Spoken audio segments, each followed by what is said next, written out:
உனக்கு ஏதாவது அறிவு இருக்கா? தேன்மொழி என்ன பண்ணிட்டான்னு அவன் மேல கொதிக்கிற சாம்பார் எடுத்து ஊத்துன.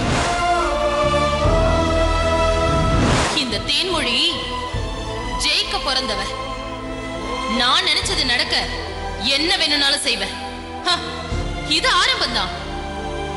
போக போக எப்படி அசத்து போறேன்னு நீ பார்க்க தானே போற.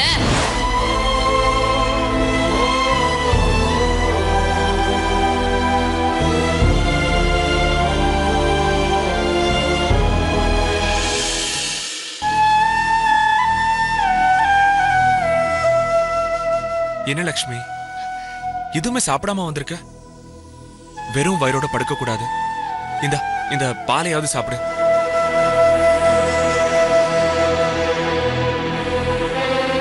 என்னாச்சு லக்ஷ்மி, ஏன் ஒரு மாதிரி இருக்க?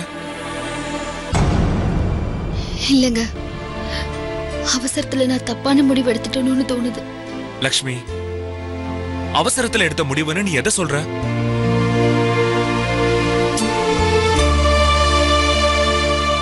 பெரிய மாமாக்கு தென்மொழி அக்காவை கல்யாணம் பண்ணி வச்சதா சொல்றேன். எனக்கு சின்ன வயசு. இந்த குடும்பத்துக்கு ஏத்த மருமகளை செலக்ட் பண்ற பக்குவம் எனக்கு இல்ல. இதுவே அத்தை பெரிய மாமாக்கு பொண்ணு பார்த்திருந்தா இந்த தப்பு நடந்திருக்காதுல்ல. இங்க பாரு லக்ஷ்மி, நீ நல்லது செய்யணும்னு ஆசைப்பட்டுதான் அவங்களுக்கு கல்யாணம் பண்ணி வச்ச. ஆனா தேன்மொழி அண்ணி மனசுல கெட்ட எண்ணம் இருக்கு. அது உனக்கு தெரியுமா? தெரியாதுல்ல? அது இல்லங்க, சுட சுட சாம்பார் எடுத்துக்கிட்டு என் கண்ணு முன்னாடி அவங்க மேல ஊத்திக்கிட்டாங்க. அப்ப அவங்க எவ்வளவு துணிச்சலா இருப்பாங்க. ஏங்க, நம்ம குடும்பத்திலேயே ரொம்ப இன்னோசென்ட் பெரிய மாமா தான். அவர் வாழ்க்கையே என் தப்பான முடிவால தொலைச்சிட்டனோட பயமா இருக்கு. அன்னைக்கு என்கிட்ட அவர் வெகுளித்தனமா எங்களுக்குள்ள ஒண்ணு நடக்கல, தேன்மொழி கிட்ட எடுத்து சொல்லி எங்களை சேர்த்துவேன்னு சொல்றாரு. இப்படிப்பட்ட உத்தமருக்கு குழந்தை மனசா இருக்கிற மாதிரி ஒரு பொண்ணு நான் செலக்ட் பண்ணிருக்கலாம்ல. லக்ஷ்மி, என் அண்ணன் மேல நீ வச்சிருக்கிற பாசத்தை நினைச்சா எனக்கு பெருமையா இருக்கு. என்ன விட நீ அவர் மேல அதிக அக்கறை வச்சிருக்கிறதுனாலதான் நீ இப்பவும் அவரோட வாழ்க்கையை பத்தி யோசிக்கிற. அவர் மனசுக்கு கண்டிப்பா நல்லது நடக்கும். அதை நடத்தி வைக்க உன்னால முடியும். என் அம்மா 12 வருஷமா எந்த முன்னேற்றமும் இல்லாம அப்படியே தான் இருந்தாங்க. ஆனா நாங்க கும்பிடுற ஆண்டவன் எங்க இருந்தோ உன்னை இங்க அனுப்பி வச்சிருக்கான். இப்ப என் அம்மாவுக்கு உணர்வு தெரியுது, பேசுறாங்க, எல்லாம் முயற்சி பண்றாங்க. சின்ன குழந்தை மாதிரி இருந்த எங்க அம்மாவையே இவ்வளவு மாத்தின உன்னால அண்ணியையும் மாத்த முடியும்.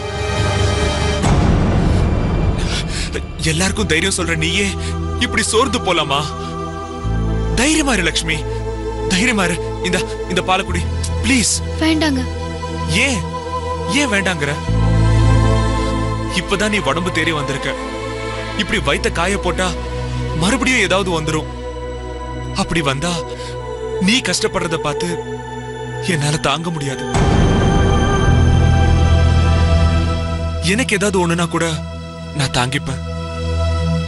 ஆனா உனக்கு ஏதாவதுன்னா என்னால தாங்க முடியாது லக்ஷ்மி. ப்ளீஸ் இந்த பாலக்குடி, இந்தா குடி.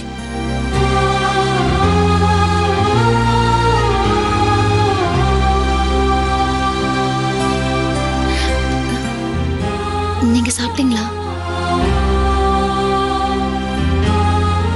உண்மையை சொல்லட்டா இல்ல உனக்கு பிடிச்சத சொல்லட்டா?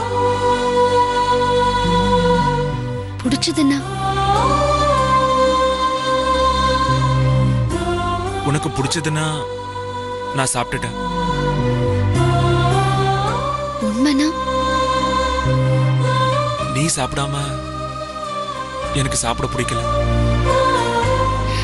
ஏங்க சாப்பிடல? அது ஏன்னு தெரியல லக்ஷ்மி. காரணத்தை கண்டுபிடிக்கவும் எனக்கு தோணல.